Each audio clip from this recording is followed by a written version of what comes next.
আমাকে শোনা যাচ্ছে? বিসমিল্লাহির রহমানির রহিম। শ্রদ্ধেয় প্রধান অতিথি জনাব আমির খসরু মাহমুদ চৌধুরী, সম্মানিত অতিবৃন্দ, আসসালামু আলাইকুম। শুরুতে আমি আন্তরিক ধন্যবাদ জানাই আয়োজকদের, যারা আজকের এই সুন্দর আয়োজনটি করেছেন, যেখানে আমরা সবাই আমাদের ভিন্ন ভিন্ন মত, পথ ও অবস্থান প্রকাশ করার সুযোগ পাচ্ছি। আজ আমরা যারা এখানে উপস্থিত, আমরা সবাই একরকম নয়। আমাদের আদর্শ আলাদা, অভিজ্ঞতা আলাদা, দৃষ্টিভঙ্গিও আলাদা, কিন্তু তারপরেও আমরা একসাথে বসেছি, আলোচনা করছি, কারণ আমরা সবাই দেশের জন্য, দেশের মানুষের জন্য ভাবছি। আর এই ভিন্নতা নিয়ে একসাথে কথা বলছি, একের পর এক শুনছি। এটাই গণতন্ত্রের আসল সৌন্দর্য। আমার আগে যারা সম্মানিত প্যানেলিস্টরা কথা বলেছেন, তাদের সবাইকে আন্তরিক ধন্যবাদ জানাই। আপনারা অনেক কিছু বলেছেন, হয়তো বা আমিও বলে ফেলবো। সো আমাদের একটা মাইন্ডসেটে আই থিঙ্ক সিমিলারিটি আছে। আমার খুব ভালো লেগেছে শুনে। আমি আজ এখানে দাঁড়িয়েছি ভিন্ন এক অনুভূতি ও আবেগ নিয়ে। বাংলাদেশের এই পলিসি লেভেলটায় আমার প্রথম বক্তব্য এটা। আমি এমন কেউ নয় যার কাছে সব প্রশ্নের উত্তর আছে বা সব সমস্যার সমাধান জানা আছে।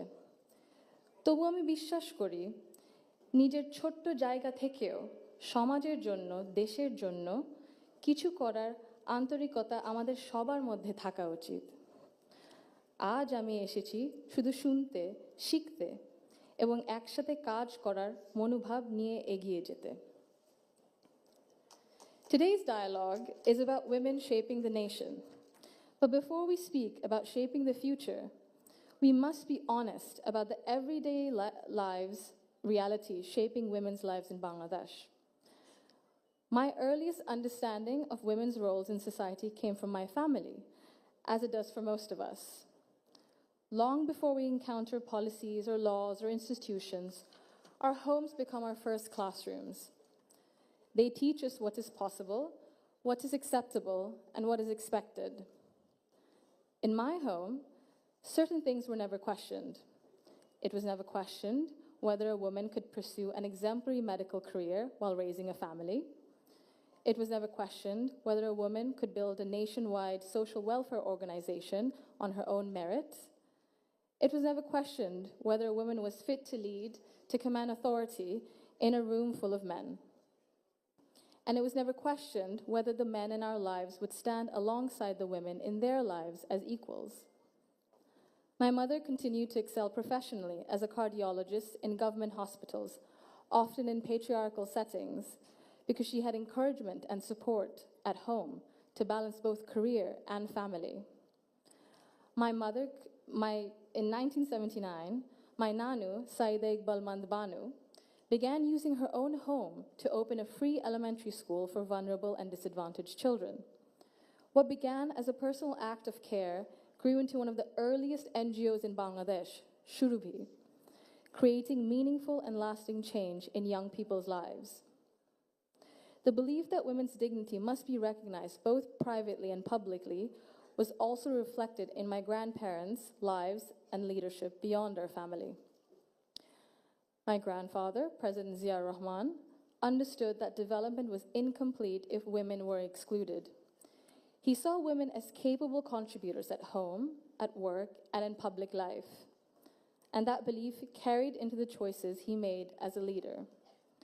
Under his leadership, the expansion of the garment sector meant millions of women entered formal work for the first time, gaining independence and income. The creation, then, of the Ministry of Women's Affairs reflected a conviction that improving the lives of women and girls required intention and structure. These were not just policy decisions, but they were an extension of the values that he lived by personally. That foundation was carried forward by my grandmother, Begum Khaleda Zia, who understood the transformative power of education that gave women voice, choice, and confidence. Under her leadership, girls' education was treated as a right, not a privilege. free secondary schooling alongside programs such as Food for Education, Cash for Education, helped keep millions of girls in schools and change the course of families across the country. Her Female Secondary School Assistance Project achieved gender parity for the first time in secondary education and became a model replicated beyond Bangladesh. আমি যদি একটু সময় নিয়ে actually একটা ঘটনা মনে এসেছে দাদুর ব্যাপারে এটা বলতে বলতে দাদু যখন আমাদের সাথে লন্ডনে ছিলেন গত বছর প্রথমের দিকে উনি যখন এসেছিলেন তখন হাসপাতালে ছিলেন কিছু চিকিৎসার জন্য ওখানে বিভিন্ন দেশ থেকে নার্স ছিল ডাক্তার ছিলেন এবং একটি নার্স ছিলেন নাইজেরিয়া ওয়েস্ট আফ্রিকাতে আম্মা আব্বা একদিন দাদুকে সকাল সকাল দেখতে গেছিল তো নার্স তারপরে বলেছে যে ও আমি তো আপনার মাকে চিনেছি আম্মু আব্বু বললো কিভাবে আপনার মাই প্রথম ইলেক্টেড প্রাইম মিনিস্টার বাংলাদেশের না আম্মু আব্বু তো অবাক হ্যাঁ আপনি কিভাবে জানেন তো নার্স তারপরে বললো যে আপনাদের যে উনি যে এত কিছু করেছেন এই মেয়েদের শিক্ষার জন্য specially primary education food for education cash for education এগুলো আমাদের সরকার ওই ৩৫-৩০ বছর আগে দেখে ইমপ্লিমেন্ট করেছিল আর ওই কারণে লক্ষ লক্ষ মেয়েরা গ্রাম অঞ্চলে ওদের দেশে গ্রাম অঞ্চলে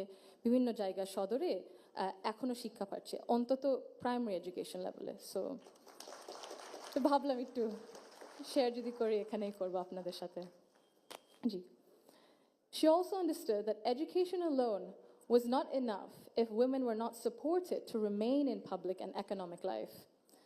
Supporting women to access credit, build livelihoods, and grow small businesses mattered. So did recognizing the realities of motherhood, of childcare, and that required systems being strengthened around maternity leave and childcare, which she did. That is because women were made to choose between family and participation in the economy.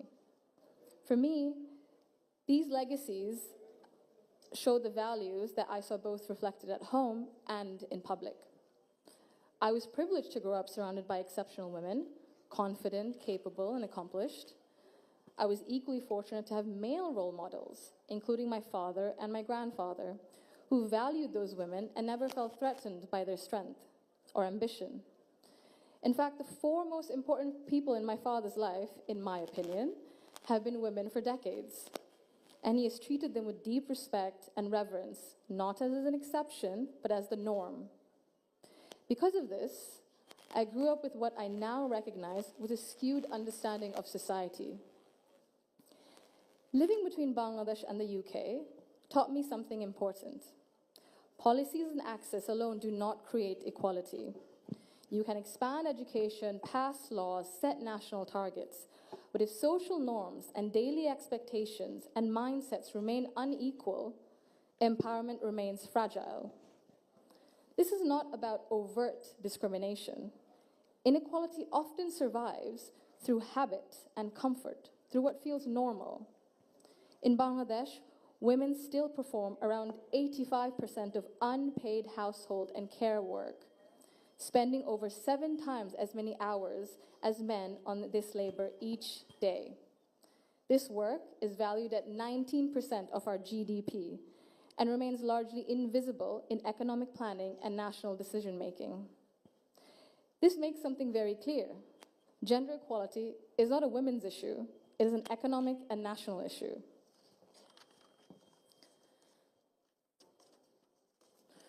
When women carry the bulk of responsibility, their participation in the formal economy suffers. Despite significant gains in girls' education, women's labor force participation in Bangladesh remains below 40% compared to over 80% for men. Women are far more likely to step back from paid work after marriage or childbirth, not because they lack ability or ambition, but because systems assume they will absorb the cost. This imbalance begins early. Girls are expected to adjust their ambitions around family needs, while boys are rarely taught that responsibility and care are shared obligations. Over time, this became structural and progress stalls. Women are already leaders, and many of those leaders are in this room today. Women who have carried institutions, families, movements, and communities forward, generation after generation. Bangladesh's progress bears your fingerprints, even when history has not always said your name out loud. This brings me to a central point. Belief means nothing without action. To the men among us, our fathers, our brothers, our sons, our husbands, our colleagues and friends, your support for women's rights matters. Your celebration of women's success matters, but equality cannot survive on words alone. If systems and expectations continue to rely on women's sacrifice as the default, inequality continues comfortably. Fathers, in particular, I believe, have a unique role in breaking this cycle. I'm an only child, and I never was once made to feel that my parents wished for a son instead. My father once scolded someone for even asking that question. He understood that while I was treated with respect and care at home, the world outside would not always be the same. So he made sure that I could navigate it with confidence. What shaped me were not his speeches, but his consistency.